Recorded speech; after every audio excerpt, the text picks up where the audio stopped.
바란다.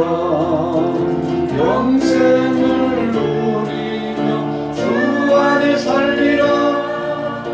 오늘도 내일도 주 함께 살리라. 주 안에 감추인 새 생명 얻으니 이전에 줬던 것 이제는 값없다. 하늘의 은혜와 영광을 맛보니 찬송과 기도로 주 함께 하리라. 영생을 누리며 주 안에 살리라. 오늘도 내일도 주 함께 살리라. 산천도 조목도 새 것이 되었고 죄인도 원수도 친구로 변한다. 새 생명 얻은 자 영생을 누리니 주님을 모신 맘 새 하늘이로다. 영생을 누리며 주 안에 살리라. 오늘도 내일도 주 함께 살리라. 하나님 아버지, 오늘 이 저녁 시간에 이제는 말씀의 시간으로 받습니다. 주님 허락하신 생명된 말씀 안에서 다시 한번 우리 안에 결단적인 믿음의 행보가 있어지게 하시고 어둡고 폐역한 이 시대 속에 빛의 자녀로 살아가기에 충분한 귀한 말씀에 다시 한번 힘을 얻어 위로의 강력한 역사가 우리 안에 드리워지게 하여 주옵소서. 주님의 생명된 말씀이 생생하게 우리 속심령 속에 담겨지게 하시고 좋은 밭에 뿌려진 씨앗처럼 30배, 60배, 100배의 열매도 맺혀지게 하여 주옵소서. 오늘 성령님 좌정하여 주옵소서. 이 모든 예배를 흠양하신 주님, 우리 안에 중심으로 임하여 주옵소서. 예수님의 이름으로 축복하고 기도 올려 싸움나이다. 아멘. 자, 오늘 본문 말씀을 보면서 이런 제목을 정했습니다. 주님이 주신 위로의 말씀. 우리 같이 따라해 보겠습니다. 주님께서 우리에게 주신 위로의 말씀.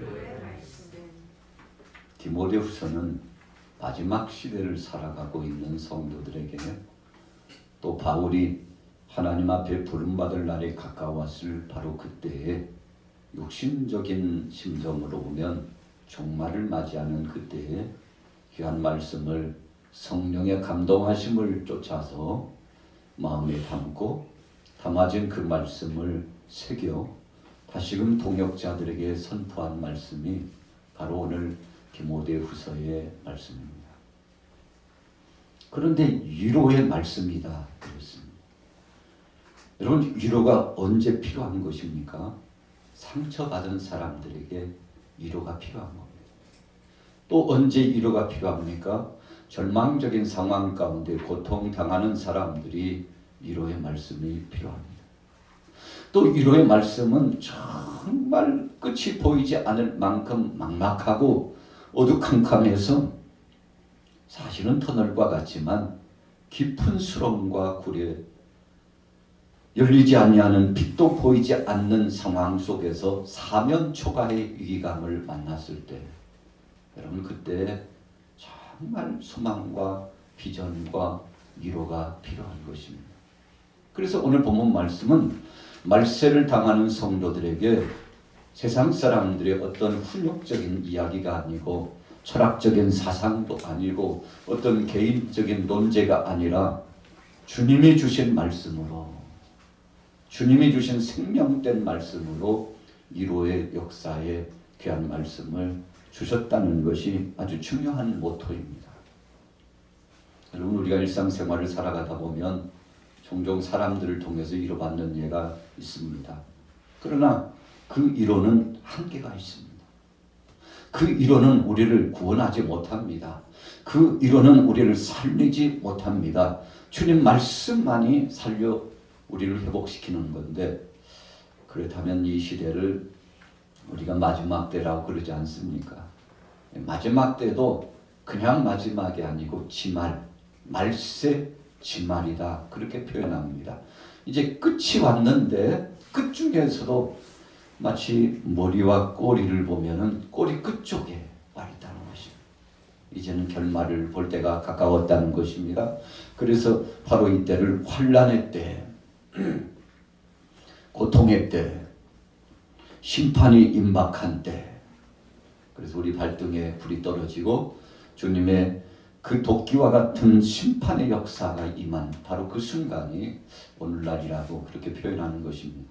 그래서 우리가 당하고 있는 현재 감염병 시대의 이 시절을 우리가 2년차 지나고 3년차 당하고 있습니다만, 이때를 환난의 때라고 말합니다. 우리의 힘으로는 감당할 수 없습니다. 어찌할 수 없는 상황 속에 있습니다. 그래서 앞을 보고 뒤를 보고 좌우를 보고 뭐 이런저런 계획안을 수립하고 기획을 하고, 그래서 새롭게 출발을 해도 참 막무가내요. 어찌할 수 없는 자괴감마저 드는 이 상황들이 계속 쫓아오는 것은, 끝이 보이지 않는다고 말하는 이것은 그만큼 이 세상은 환난의 때, 고통의 때가 되었음을 의미하는 것입니다. 여러분, 오늘 본문 말씀은 언제입니까? 바로 예수님께서 승천하신 이후에 이제 사도들이 사역을 진행하고, 사도들도 이제 그들의 사역이 마무리 짓고 제2세대, 제3세대를 통해서 주님의 몸된 교회가 새로운 정립을 진행하고 있는 바로 그 시점입니다. 그때 오늘 본문 말씀이 주어졌어요. 그래서 오늘 본문 말씀, 위로의 말씀을 주셨는데 2장 1절부터 13절까지는 예수 그리스도의 좋은 병사가 되면 위로받을 수 있다, 그런 말씀이에요. 그냥 위로가 되지 않고 예수께 붙어있고 예수 안에 맡기고 주님 말씀 붙잡고 주님이 주신 생명의 말씀 안에 죽어도 살리라고 하는 부활 소망을 가지고 십자가와 고난을 달게 받으면 그 부활의 소망 때문에 위로가 되고, 십자가 공병으로서 나가기를 소원하면, 내가 죽기를 각오하면 그때 어디서부턴가 한 줄기 광명의 빛이 우리 안에 드리워지는데, 그것은 하늘 소망이라는 것입니다. 오늘 보면 2장 1절부터 13절 가운데 예수 그리스도의 좋은 병사로서 위로받는 성도들의 모습이 어떻게 나타나고 있습니까? 자, 1절에 보십시오. 같이 읽어보겠습니다. 1절 2절입니다. 시작. 내 아들아, 그러므로 너는 그리스도 예수 안에 있는 은혜 가운데서 강하고 또 내가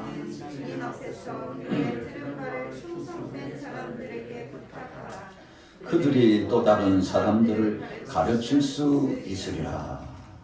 아멘. 여러분, 첫 번째 좋은 군사는 어디서 나옵니까? 우리 같이 따라해 보겠습니다. 예수 안에서. 예수 안에서. 여러분, 우리가 오늘 본문 말씀, 성경 말씀, 주님이 주신 말씀, 성령의 교통하심을 통해서 바울에게 감동을 주시고, 그리고는 그 성령의 역사하심 따라 우리에게 위로의 말씀을 주셨는데, 너는 그랬습니다. 내 아들아, 너는 그랬어요. 내 아들은 누굽니까? 디모데를 가리킵니다. 바울에게 있어서 제자입니다. 주님의 생명된 말씀으로 꾸준히 양육을 받았던 바로 그 제자입니다. 무엇으로 양육받았습니까? 하나님의 생명된 말씀으로 양육을 받았던 디모데를 향하여. 내 아들아, 그러므로 너는 그랬습니다. 그리스도 예수 안에 있는 은혜 가운데서 강하고 그랬어요. 여러분, 예수 안에서 강해질 수 있다는 것입니다. 이 은혜라고 하는 것은 십자가요. 은혜라고 하는 것은 예수님이 대신 십자가에 못 박혀 죽으셔서 저를 위해서, 여러분들을 위하여 죽으신 희생 제물이 되신 것을 의미합니다. 그래서 여러분, 십자가 붙잡고 십자가의 구속 사건을 생각하고 주님의 보혈을 의지하고 나가면 바로 그런 사람이 강한 군사가 될 수 있는 기초를 놓을 수 있다는 것입니다. 참 안타깝게도 광주에서 또 붕괴 사고가 났어요. 여러분, 왜 한 지역에서 자꾸만 붕괴 사고가 계속 나는가? 또 같은 회사예요. 같은 건설사에서 또 비슷한 사고가 계속 나오고 있는 데는 이유가 있는 것입니다. 기초가 잘못되고 있는 거예요. 여러분, 그래서 건설을 하려면 감리사까지 감사를 받고서 철저하게 그 설계도대로 재료는 적당히 원당히 쓰고 있는지, 그리고 그 공정의 과정은 적절하게 진행하고 있는지. 여러분, 1년 정도 진행해서 집을 지어야 되는데 너무 쫓기다 보니까 9개월, 7개월에 끝내려고 하는 예가 많아요. 여러분, 설계사가 적정한 콘크리트 타설을 위해서 철근을 쓰고 시멘트와 자갈의 배합을 적절하게 하고, 여러분, 그래서 그 기준 내 비율이 다 있습니다. 그런데 그 비율을 어겨요. 바쁘다고 그래서 한 일주일 정도, 열흘 정도 이 굳는 시간이 필요한데 이거 잘 지켜지지 않아요. 여러분, 그래가지고 부실이 되어서 옥상에서 이 작업을 하고 진행해서 압력을 가하는 이 구멍을 뚫는 작업을 진행하는데, 여러분, 지금 원인은 밝혀지지 않았지만 엄청난 흔들림과 그리고 충격파가 계속 가해지니까 약한 쪽이 무너진 거 아닙니까? 기초가 잘못되면 그렇습니다.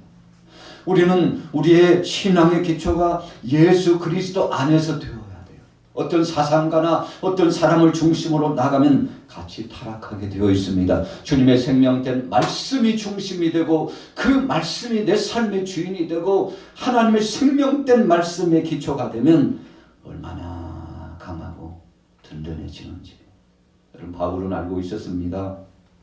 결혼을 하지 않았으므로 자녀가 없었어요. 그런데 믿음의 자녀를 많이 양육했습니다. 그가 결혼을 하는 시간차와 결혼을 해서 사람들에게 신경 쓸 그 범위를 주님의 영광을 위하여 다 헌신했어요. 바울이 생각해 볼 때 이거 결혼할 여력이 없어요. 그런 생활을 할 틈이 없어요. 너무나도 임박한 이 시대에 시대가 흉악하고 사악한 원수마귀 권세들이 베드로가 선언하고 선포한 것처럼 우는 사자처럼 삼킬자를 찾고 있는데 교회를 공격하고 주님의 몸된 사랑하는 교회 이 동역자들을 넘어뜨리려고 하는데 시간이 없어요. 초능을 아껴서 사역을 진행했지 않습니까?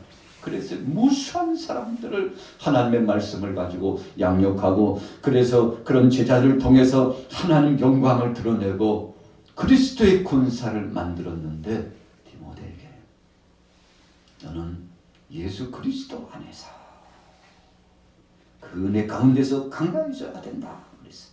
여러분, 한마디로 표현하면 십자가의 은혜를 잊어버리면 안 된다는 것입니다. 여러분, 신앙은 어려운 것이 아닙니다. 믿음이라고 하는 것은 그렇게 우리가 생각하는 것만큼 고상하고 또 철학적이고 어떤 사상의 논쟁을 가지고 깊숙이 들어가야 되는 거 아닙니다. 너무 단순해요. 한마디로 말하면 십자가의 은혜 사상에 사로잡히는 것입니다. 예수님이 하신 것처럼 하면 되는 거예요. 주님이 가신 발자취를 쫓아나가면 되는 것입니다. 고등학문, 천하없는 학문을 하고 지식을 가졌어도 물질이 많고 명예와 권세가 있어도 사람을 변화시키지는 못합니다. 여러분, 그런 것들로서 사람을 변화시킨다면 세상의 부자는 다 사람 되고요. 세상의 철학자들은 참 온당하고 정말 폼있고 아름답고 복된 삶을 살게요. 그러나 그런 것들이 사람을 변화시켜주지 못합니다. 오직 그리스도 예수 안에는 은혜로 말미암아 십자가의 사랑으로 말미암아 그분 앞에 무릎을 꿇고 겸허히 주여 나 같은 죄인입니다. 주님 불쌍히 여겨주옵소서. 주님 앞에 맡기고 나가는 자를 주님께서 제자 삼아 주시고 바로 그리스도인의 군사가 될 수 있는 밑바탕을, 베이스를 깔아놓는 것입니다. 기초가 잘 되면 예수님이 말씀하신 것처럼 비가 오고 창수가 나고 비바람이 몰아치고 와도 천하 없는 것들이 몰려와도 든든히 그 자리를 지킨다고 말씀하셨는데 그 반석 위에 기초를 놓는다. 예수님 그러셨잖아요. 반석은 하나님의 말씀을 가리키는 겁니다. 예수님의 그 말씀 안에 기초를 놓았어요. 그리스도인의 군사들은 말씀 중심의 기초를 놓으면 된다는 것입니다. 여러분 그래서 이 말씀을 가까이 하면 더 겸손해지고 상대를 나보다도 더 존중히 여기고 세상에 두루두루 보니까 내가 죄인이라고 생각하고 다른 사람들보다도 바로 나 자신이 죄인이 괴수라고 생각하고 여러분 그래서 더 경건해지고 고요한 호수처럼 잔잔한 호수처럼 끝까지 인내하고 때를 기다리고 배려하고 사랑하는 그 중심축이 그 속에서 조성되는 거 아니겠습니까? 여러분 그래서 정말 성숙한 사람은 말이 없어요. 정말 신실한 사람은 십자가를 붙잡고 짊어지고 나가는 사람 아니겠습니까? 오늘 디모데에게 그리스도의 좋은 병사가 되어야 되는데 넌 예수님의 십자가 은혜를 잊어서는 안 된다. 그렇게 해서 서론의 말씀을 디모데에게 가르쳐 주는데 저와 여러분들에게 주신 말씀 아니겠습니까? 자, 2절에 보십시오. 또 네가 많은 증인 앞에서 내게 들은 바를 충성된 사람들에게 부탁하라. 전달 체계입니다. 교회 역사는요, 전달 체계입니다. 모세가 우리가 출애굽기서를 이제 공부하고 이제 얼마 남지 않았잖아요. 금방 또 다른 책으로 넘어가게 됩니다만 이 전달 체계를 통해서 하나님은 모세에게 말씀하시고 모세는 백성들에게 선포하고 또 받았던 그 말씀을 각 지파별로 지파장들은 자신의 가족들에게 이 생명된 말씀을 증거하기 시작하는데 이렇게 함으로써 거듭거듭 역사가 나타난 거죠. 자, 그래서 2절에 보면은요, 내게 들은 바를 충성된 사람들에게 부탁하라. 여러분, 이 당시는 지금처럼 성경이 다량으로 이렇게 생산돼 가지고 공급받던 시절이 아닙니다. 대부분 구전으로 이루어졌던 때입니다. 왜 유두고가 그 난간에서 떨어졌습니까? 시간이 없어요. 여러분 오늘날처럼 성경책 이 4권이라도 만들어가지고 쭉 돌려놓고 이번에 우리가 밴드에다가 제자 양목 과정을 이렇게 쭉 올려드렸는데 여러분 이렇게 페이퍼를 통해서 또 영상을 통해서 인터넷망을 통해서 이 자료를 미리 볼 수 있으면 얼마나 좋을까요? 파워포인트가 발달이 돼가지고 그냥 TV 자막에 이제 그 자료를 탁 띄우기만 하면 여러분 그 내용을 보면서 우리가 별도로 책을 사지 않아도 그 내용을 보면서 함께 상고하고 또 말씀을 찾아가면서 그 생명된 말씀의 의미 진리를 더 깊이 통달할 수 있게 되는데 이 당시에는 그러지 못했다는 것입니다.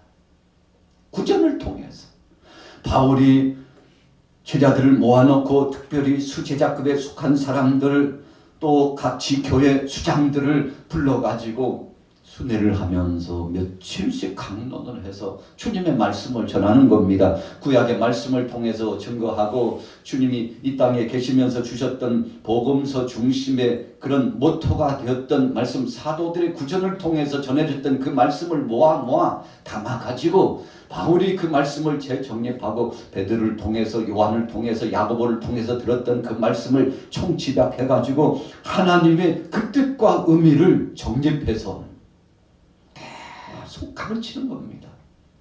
여러분 그래서 부단히 밤을 새면서 2박 3일 3박 4일 그렇게 부단히 말씀 양육을 하는 겁니다. 여러분 그러면 시간 가는 줄 모르고 그냥 귀를 열어놓고 어떤 사람들은 자기 나름대로 어떤 표식에 의해서 그 말씀을 정립하고 받았을 것입니다. 오늘 바울이 주님 앞에 부름받기 얼마 남지 않았어요. 사실은 디모데 전후서는 유언장과 같은 말씀 아닙니까?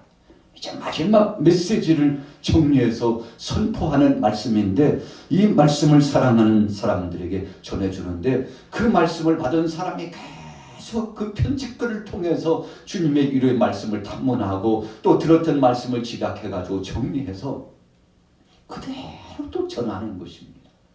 여러분 그렇게 해달라는 것입니다. 액면 그대로 그렇게 해달라는 것입니다. 더하지도 말고 빼지도 말고 주님이 내게 주셨던 그 말씀 성령 안에 여러분들에게 전하니 여러분들도 그 말씀을 그대로 좀 전해줬으면 좋겠다는 것입니다. 이유가 있었죠. 왜 그대로 전해달라고 했습니까? 이 당시에 이단자들이 굉장히 많았습니다. 저 그리스도들이 많았어요. 사도들이 주님의 말씀에 따라서 온전한 복음을 증거하고 있음에도 불구하고 복음 아닌 것들이 거짓된 것들이 가만히 들어왔어요. 그것이 무엇이었습니까? 율법주의적인 행위로 말미암아 구원받는다는 사실.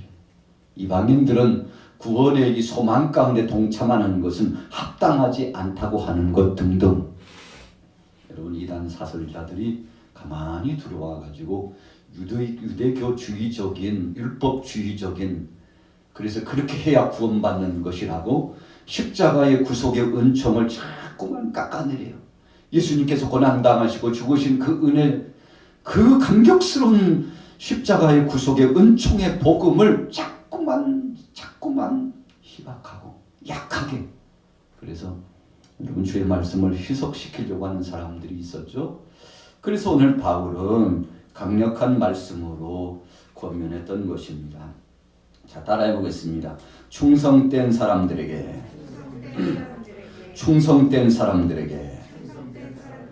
부탁하라.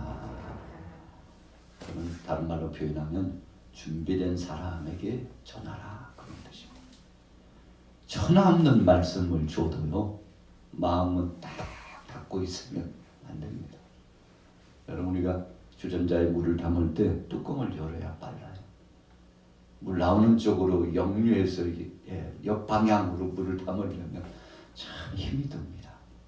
그런데요 뚜껑을 열고 거기다 바가지로 아니면 수도가에 가가지고 바로 물을 담으면 콜콜콜콜 들어가요. 그 뚜껑을 닫고 거기에 들어있는 물을 부어주면 얼마나 쉽습니까? 그런데 작은 그 물 나오는 쪽으로 물을 늘려가면요 10분 끝날 거 30분 40분 걸립니다. 열려 있어야 돼요. 여러분 충성된 사람에게 전하라는 것은 마음의 준비를 하고 주님의 말씀을 받기 위하여 소원을 두고 사모하는 마음을 갖고 있는 바로 그 사람들에게 그 말씀이 주님의 말씀이에요. 그 말씀대로 실천하기를 소원하고 얼마나 말씀을 사모했는지요. 그 말씀을 받아먹기 위해서 정말 신실한 사역에 동참하고자 하는 준비된 사람들이 있었습니다. 여러분 그래서 자원하는 것이 굉장히 중요해요. 여러분 그게 뭐 그렇게 중요합니까? 하지만 내 마음을 열고 주님 앞에 감사함으로 나가서 정말 주의 영광을 위해서 이것은 세상 것이 아니고 주님이 받으시는 것이기 때문에 주님 앞에 자원하는 심정으로 충성하고 헌신한다는 것은 참 보배로운 것입니다. 그래서 자원하지 않는 것은 다 가짜예요. 여러분 오래가지 못한다는 것입니다. 형식에 매여서 어쩔 수 없이 하는 거 주님이 받으시지 않을 수도 있기 때문에 정말 자원하는 마음. 오늘 저녁에도 여러분들이 이렇게 수요 예배에 나오셨는데 얼마나 감사한 것입니까? 자원해서요. 시간을 두고 오늘 수요일이지. 그러면 저녁 식탁부터 달라지잖아요. 이것저것요. 뭐 설거지며 뭐 집안일이며 바쁜 일들을 총체적으로 조금 시간을 1시간, 2시간 앞당겨가지고 정리하고 여러분 그러니까 예배는요 마음 맞게 달려있어요. 주님이 나를 쓰시고자 하실 때 정말 준비된 그 심정으로 주님 앞에 나오면 주께서 저를 쓰시고 복된 역사를 나타내 주실 줄로 믿습니다. 여러분 언제까지 어린아이처럼 신앙생활을 하는 겁니까? 언제까지 밥을 또 먹여줘야 됩니까? 이제는요 어린아이와 같은 그런 양식을 내려놓고 하나님 앞에서 성숙한 신앙으로 나가야 되는 거 아닙니까? 그래서 아이가 10살이 되면 10살 다 와야 되잖아요. 성인이 돼서 30이 되면 적어도 자기 자신에 대해서 이제 책임을 지고 그래서 뭔가 주요한 일들을 척척척척 진행할 정도 되어야 되잖아요. 오늘 신앙인들도 마찬가지예요. 그래서 바울은 내가 많은 증인 앞에서 그랬어요. 무수한 사람들이 목도에 보고 있다는 것입니다. 저나 여러분들이나 보고 있는 사람이 있다는 것입니다. 디모데를 보고 바울을 보고 있는 사람이 있었어요. 후배들이 보고 있었습니다. 그 보고 있는 사람들 앞에서 정말 생명의 말씀을 붙잡고 그 말씀 액면 그대로 실천하고 준행하고 말씀대로 살기 위하여 몸부림치며 나가는 이런 온당하고 아름다운 모습이 보여져야 되는데, 사실 디모데가 나이가 연소했잖아요. 연소했어요. 어렸을 적부터 외할머니를 통해서 또 어머니를 통해서 주님의 생명된 말씀을 붙잡고, 아버지는 헬라적인 이방인의 그 중심 속에서 어찌 보면은요 좀 부정적인 영향도 받았던 사람 중에 한 사람이 디모데예요. 그런데 선한 성품, 그리스도의 성품, 예수 그리스도 안에서 나타내 주신 이 외가에서 증거되어지고 선포되지는 이 생명된 말씀으로 다져졌는데, 여러분 그래서 자신에게 영향력을 주었던 사람들이 있잖아요. 그 영향력을 통해서 포괄적으로 정립해가지고 이제 주의 생명된 말씀을 가지고 쫙 진행해 나가는데, 여러분 그래도 바울이 볼 때는 어린아이예요. 너 네 나이 연소하다고 사람들이 너 얕보지 않도록 해야 돼. 이런 이야기를 바울이 디모데에게 하는 거예요. 또 나이 어리다고, 그러나 하나님 앞에 선 영적인 지도자로서 정말 저들에게 흥도 티도 없이 약점 잡히지 말고 정말 주의 말씀대로 온전한 심정으로 사역을 진행해야 되는데, 그렇게 해야 된다. 계속 권면하는 거예요. 영적인 아버지로서 권면하는 것입니다. 말씀을 먼저 붙잡은 자로서 그에게 강력한 메시지를 주는 거예요. 너 유약하고 약하다고, 나이 어리다고, 그건 핑계거리가 되지 않아. 이런 말씀 아니겠습니까? 자, 보십시오. 자, 3절 4절 같이 읽어보겠습니다. 2장 3절 4절입니다. 시작. 너는 그리스도 예수의 좋은 병사로 나와 함께 고난을 받으라. 병사로 복무하는 자는 자기 생활에 얽매이는 자가 하나도 없나니 이는 병사로 모집한 자를 기쁘게 하려 함이라. 아멘. 여러분 그리스도 예수의 좋은 병사로 이제 바울과 함께요 한 몫을 하는 일꾼이 돼가지고 사역을 진행한다는 것입니다. 나와 함께 그랬어요. 앞에 갔던 그 선진들의 믿음을 본받아 따라가는 것입니다. 베드로가 갔던 길 가는 거예요. 야고보가 순교자가 되어서 갔던 그 길 따라가는 것입니다. 요한 사도가 갔던 그 길을 가는 것입니다. 바울이 갔던 그 길을 가는 것입니다. 저들이 갔던 길이 어떤 길입니까? 예수님 가신 그 길이에요. 예수님 가신 그 길을 12제자가 진행해 나갔습니다. 그리고 교부들이 그 길을 쫓아갔습니다. 여탄 무수한 제자들이 그 길을 쫓아갔습니다. 우리 양화교회도 우리보다 믿음의 선배들이 그 길을 쫓아갔습니다. 그리고 여러분들과 저가 함께 갈 것이고, 얼마 있지 않으면 우리의 후배들이 길을 쫓아서 갈 것이라는 것입니다. 여러분 그래서 오늘 본문 속에서 함께 고난을 받고 나간다는 이 문맥의 의미는 아주 중요한 의미가 있습니다. 우리 같이 따라해 보겠습니다. 함께 가십시다. 함께 갑시다. 여러분 함께 가자는 거죠. 예수님께서 겟세마네 동산에서 기도하시고 가자, 나와 함께 가자. 기도하실 때도 나와 함께 기도하자. 여러분 그래서 주님은 늘 제자들을 데리고 다니면서 함께 가셨어요. 그러면서 비장한 말씀을 제자들에게 주셨는데, 너희들은 자기를 부인하고 자기 십자가를 지고 나를 쫓을 것이니라 그랬어요. 이 말씀을 정말 깊은 의미로 받아들인 제자가 몇 명이나 되었을까요? 여러분 우리가 성경 속에서 보면 끝까지 예수님을 뒤쫓아갔던 제자들을 초입 단계는 거의 없었습니다. 다 도망갔어요. 무서워서 도망갔어요. 두려워서 도망갔어요. 저와 여러분들도요 그런 빈곤하고 약한 자일지도 몰라요. 세상을 보면 두려워해요. 마치 바람과 파도를 보고 베드로가 두려워했던 것처럼 앞에서 주님이 오시는데 주시었던 저에게도 허락하셔서 저도 무리를 걸을 수 있도록 하옵소서. 이리 와라. 주의 말씀 듣고 갔는데 믿음 따라 가니까 자신도 걸어갈 수 있는 놀라운 소망의 역사가 나타났는데, 여러분, 그러나 바람을 보고 물결을 보고 그러다 보니까 빠져들어가는 자신의 모습을 보았죠. 여러분, 주님 따라가면, 주님만 바라보면 넘어지지 않는다는 것입니다. 그래서 오늘 3절 후미에도 나와 함께 고난을 받으라 그랬어요. 여러분, 자신이 있기 때문에 그런 것입니다. 바울 자신이 가고 있는 그 길이 지금은 고난의 길이고 십자가의 길이고 죽음의 길이고 고통의 길이지만 얼마 지나지 않으면 부활의 영광을 얻을 수 있는 것이기 때문에 걱정하지 말고 5절 말씀한 대로 법대로, 법은 무엇입니까? 하나님의 말씀대로, 하나님의 말씀대로만 갔다. 그러나 지금은 실패하는 것 같고, 지금은 나락으로 떨어지는 것 같고, 오히려 지금은 저주받은 사람 같다 할지라도 걱정하지 말고 끝까지 함께 갑시다. 여러분, 이렇게 말씀을 선언해 주는 것이죠. 그리고는 6절에 보세요. 수고하는 농부가 곡식을 먼저 받는 것이 마땅한 것처럼 주의 말씀을 붙잡고 끝까지 수고하고 가면 주님께서 그 수고한 것에 대한 보상을 분명히 해 주실 것이라고 말씀했습니다. 그러면서요, 부활의 소망을 이야기합니다.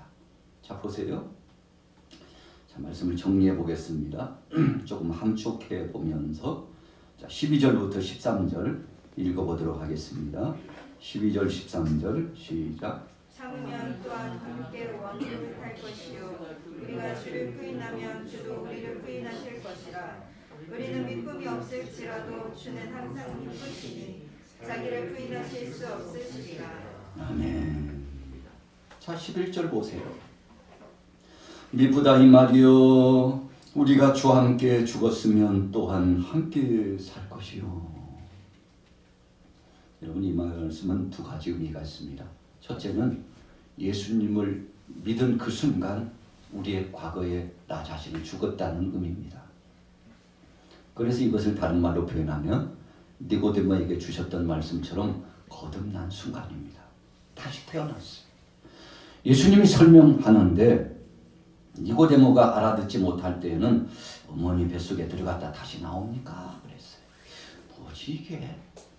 그런데 주님이 말씀하신 것은 네가 죄인이라고 선언하고, 그러나 예수 안에서는 이 모든 죄가 사해져서 새로운 새 생명으로 태어난다는 사실을 네가 믿으면 네가 다시 죽은 자 가운데서 살아나는 것이 된다.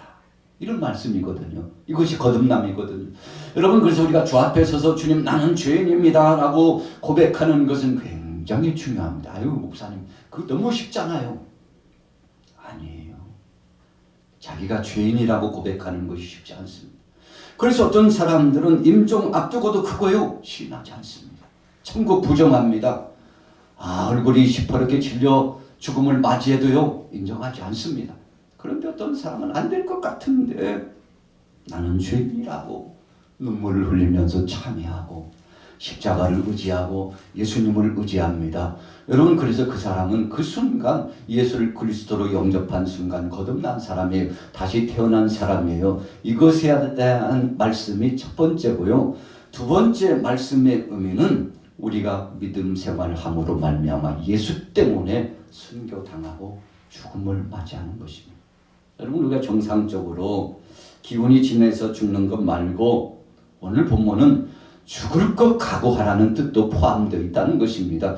예수 때문에 핍박당하여 죽어도, 그러나 죽어도 다시 살리라는 이 부활의 소망을 가르쳐 주시면서 걱정하지 마. 한 번 죽지 두 번 죽나. 이런 말씀을 의미심장한 말씀으로 주실 때 사실 이 시대에 주셨던 이 말씀은요 순교를 각오하라는 말씀입니다. 내가 먼저 가서 순교당하고 주의 부름 받을게. 그러면 주님은 장차 부활의 영광 가운데 오셔서 우리를 부르실 때 우리를 영화로운 그 자리로 인도하실 거예요. 죽는 그 순간 주님 품에 안길 거야. 이런 정말 사랑하는 제자들 앞에서 자신이 결단하고 선포하는 이 말씀입니다. 이 두 번째 의미가 더 강력한 것입니다. 첫 번째 거듭남의 역사를 통해서 죽는다는 의미보다도 두 번째 죽어도 순교당해도 믿음을 지킬 만한 그런 믿음을 가지라고 권면하고 있죠. 그것이 바로 그리스도의 군사라는 것입니다. 로마 군병들이 황제의 명령, 천부장, 백부장의 명령 받고요.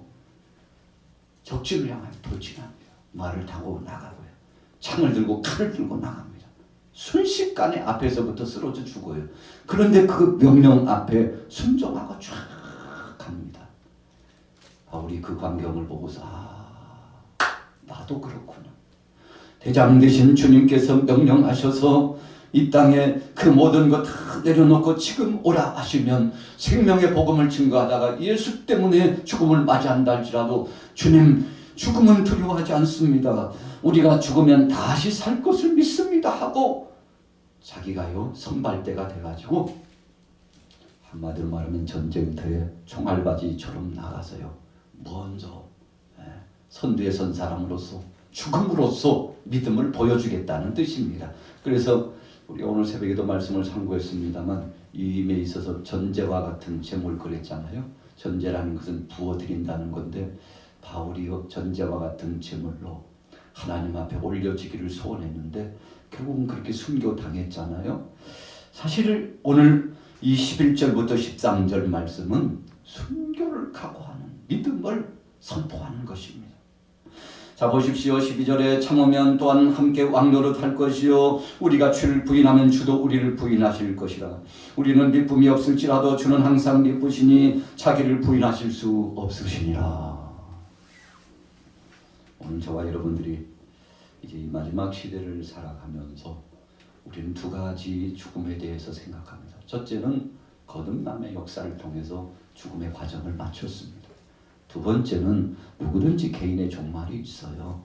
그런데 오늘 본문의 말씀을 통해서 접목해보면 주를 위하여 영광스럽게 죽음을 맞이하고 정말 마지막 죽는 순간까지 주님을 부정하지 않고 그랬잖아요. 본문에 끝까지 주님을 부인하지 않을 수 있느냐 이 말씀을 선포하는데 아마 눈시울이 뜨거워졌을 것이라고 생각합니다. 끝까지 목이 크게 들어와도 나는 주님 부정하지 않고 끝까지 시인하며 주님 앞에 갈 테니까 너희들 뒤를 따라오라는 이 말씀이었거든요. 여러분 디모데가 그 길을 갔습니다. 끝까지 복음을 증거하고 교회를 세워나가고 주님 영광을 위하여 살아갔는데 정말 우리는 어떤 말씀의 위로받기를 원합니까? 오늘 두 가지 위로가 있었습니다. 첫째는 구원받았다는 위로. 그래서 우리는 십자가 군병이 되었다는 위로의 말씀. 두 번째로는 주님을 위하여 죽기까지 나아가서 마침내 천국에서 주님을 맞이할 때 그 영광스러운 부활의 소망을 얻게 된다는 이 위로의 말씀인데 여러분 이 두 가지 중요한 위로의 말씀이면 충분하지 않습니까? 주님 우리를 부르시는 날까지 여러분들도 정말 힘있게 살아가시기를 예수님의 이름으로 축원합니다. 살아계신 사랑받고 주 예수와 동행하니 그 어디나 하늘나 주의 얼굴 뵙기 전에 멀리 뵈던 하늘나라 내 마음속에 이루어지니 날로 다가도다. 할렐루야 찬양하세 내 모든 죄 사함받고 주 예수와 동행하니 그 어디나